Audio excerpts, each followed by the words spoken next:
In Sunday's Spanish GP at the Circuit de Barcelona-Catalunya, Max Verstappen increased his victory streak in Formula One 2023 to 3. Lewis Hamilton and George Russell, who both made full use of the improved Mercedes W14, joined the defending world champion on the podium. The gap between the two Red Bull drivers is now a whopping 53 points. Here are the conclusions we came to from Barcelona.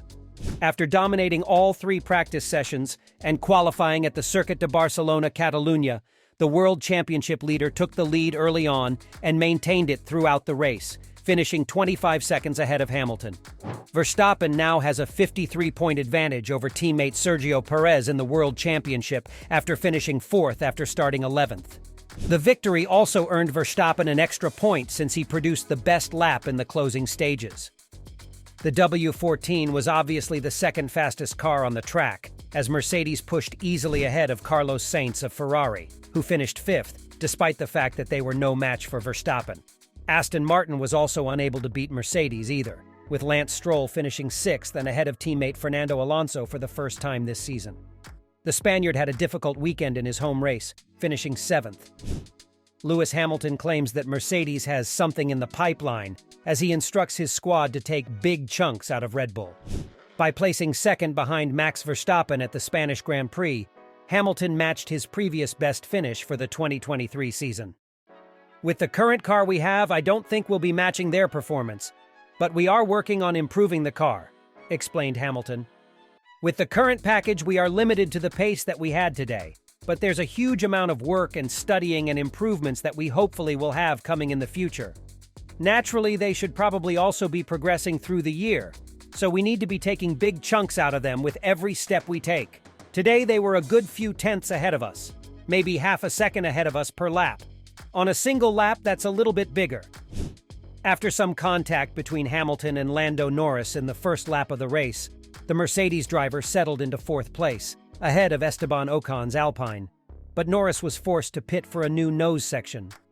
Russell worked his way up from 12th on the grid with a series of overtakes, and Hamilton survived a first-lap collision with Lando Norris of McLaren and an early duel with Carlos Sainz of Ferrari. Mercedes put up a significantly improved performance to claim a double podium. I think we are going in the right direction, and I know we have something in the pipeline moving forwards. I'm hoping at least by the end of the year it would be great if we could challenge them.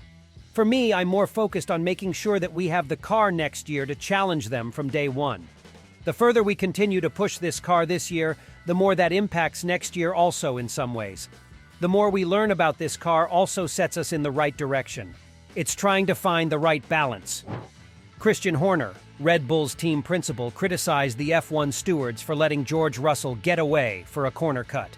Russell fought off Sergio Perez to earn 3rd position at the Circuit de Barcelona-Catalunya, despite not incurring a penalty for cutting the first chicane on the opening lap of the Spanish GP. Christian Horner said Russell managed to get away without receiving a penalty. Sergio Perez lost out on a podium finish, according to Christian Horner, because George Russell was not given a penalty on the first lap of the Spanish Grand Prix.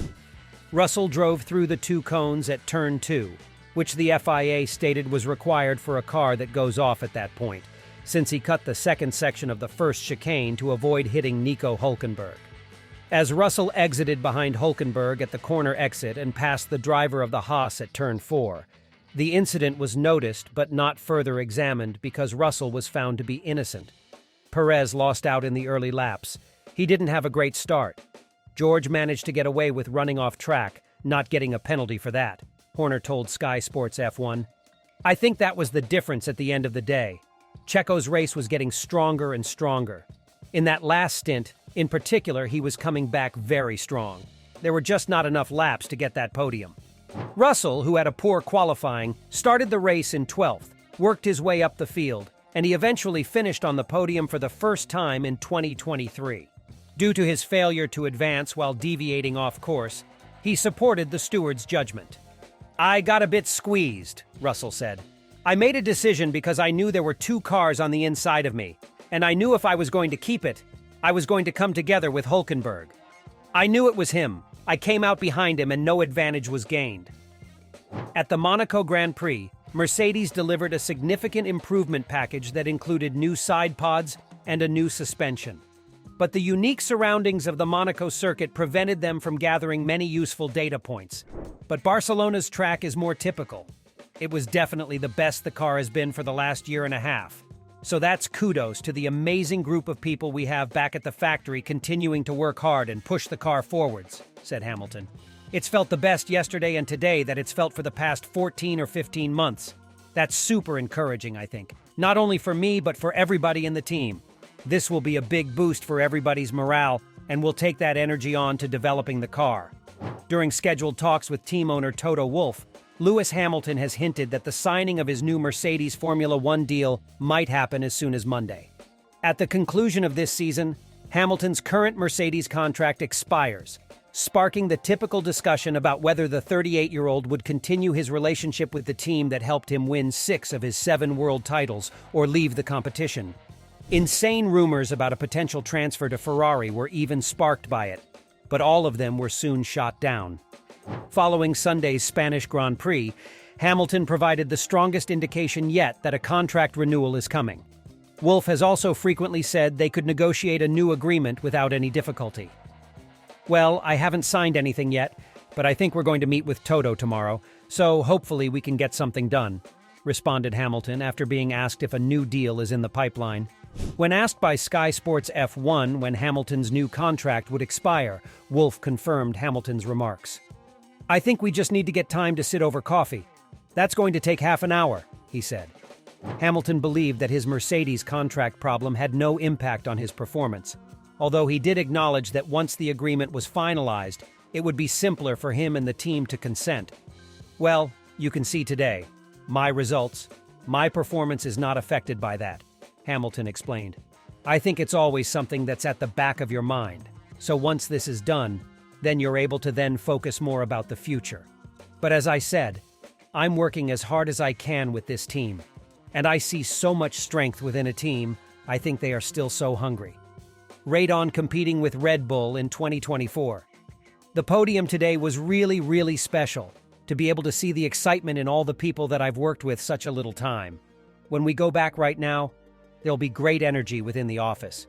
But these guys just don't take 2 seconds to enjoy themselves and be happy. And then they'll be back down into the books, trying to figure out how we can win the next race. That's what I love about them. So, what do you think? Will Mercedes or any other team catch Red Bull till the end of the season? Or will Max Verstappen win every race from now on and break all the records in the sport? Please share your thoughts in the comment section down below. And please subscribe to the channel if you like our content. Thank you for watching, and as always, enjoy the racing.